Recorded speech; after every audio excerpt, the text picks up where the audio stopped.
अस्सलाम वालेकुम। आज का मेरा टॉपिक है इमोशनल ट्रिगर्स।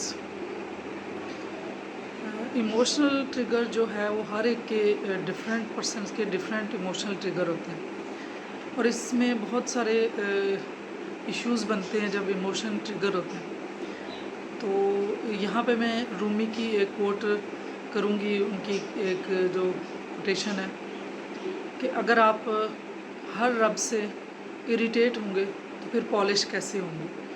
तो इसका मतलब यह है कि जब हम किसी भी रब से जब इरिटेट होंगे या किसी भी पर्सन्स के साथ जब हमारा इंटरेक्शन होता है तो उसमें जब हम एक दूसरे की जो बातों से ट्रिगर होंगे वो हमारे लिए एक परेशानी का बायस बनेंगे, तो फिर हम ख़ुद को जो ना ग्रूम और पॉलिश नहीं कर सकेंगे। और अगर कोई इमोशन ट्रिगर होता है या किसी की बात कोई बुरी लगती है तो इसका मतलब है कि इमोशन जो है वो हमारे लिए ब्लेसिंग है, इमोशनल ट्रिगर। क्योंकि जब इमोशन ट्रिगर करेंगे तो इसका मतलब है कि हमारे अपने अंदर जो इमोशन वीक हैं या हर्ट हुए हैं तो उन इमोशंस को हम जो है ना हील करें, अपने ऊपर काम करें। तो ये इमोशनल ट्रिगर भी ब्लेसिंग है। जब कभी भी हमें किसी की कोई बात बुरी लग रही है या कोई हमें चुभ रही है तो इसका मतलब है कि हमारे अपने ऊपर काम होने वाला, हमारे अंदर अनहील जो इमोशन पड़े हुए हैं जिनको हमने हील करना है।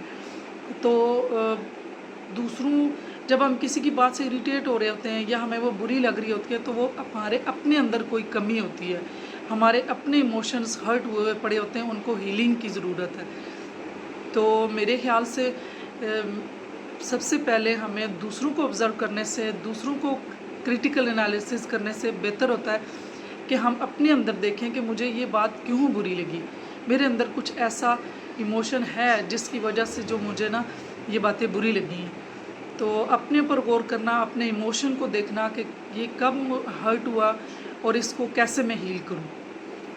तो फिर हमें दूसरों से गिला शिकवा नहीं रहेगा और दूसरों की बातों से हम इरिटेट नहीं होंगे, क्योंकि हर बंदा जो बात करता है तो उसका अपना पर्सपेक्टिव है, जो उसके पास जो एक्सपीरियंस है, जो उसकी मेमोरी है, तो वही वो प्रोजेक्ट करेगा।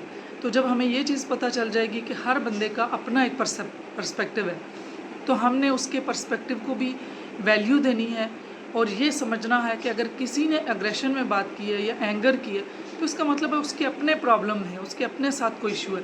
हमने उसके एग्रेशन और एंगर को बाय नहीं करना, हमने ये समझना बल्कि उसके साथ हमदर्दी से बात करनी है, उसके साथ उसको समझना है कि क्या ऐसी वजह है जिस वजह से ये इतना मतलब उसका ये इमोशन इस किस्म का स्टार्ट हुआ है। और इसका मतलब ये नहीं है कि किसी के एंगर के साथ हम खुद भी ट्रिगर हो जाएं और ख़ुद भी गुस्सा करना शुरू हो जाएं। हमें उसकी सिचुएशन को समझना है और उसको भी हील करना, उसको भी पॉजिटिव एनर्जी देनी है, उसको समझना है कि ये इसके साथ ऐसा क्यों है। और जब उसके साथ हम केयर देंगे और पॉजिटिव उसके साथ एटीट्यूड रखेंगे तो उसका जो एग्रेशन और एंगर वाला एटीट्यूड है वो भी चेंज हो जाएगा।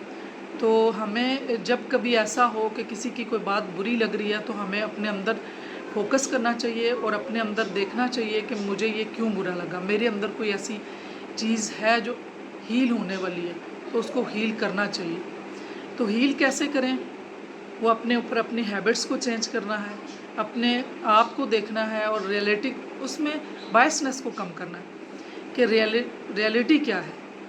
कोई भी इंसिडेंट्स है, कोई भी सिचुएशन है तो उसमें रियलिस्टिकली सिचुएशन को देखना है, फैक्ट को देखना है और फिर अपनी बायसनेस को देखना है कि इसमें असल वजह क्या थी।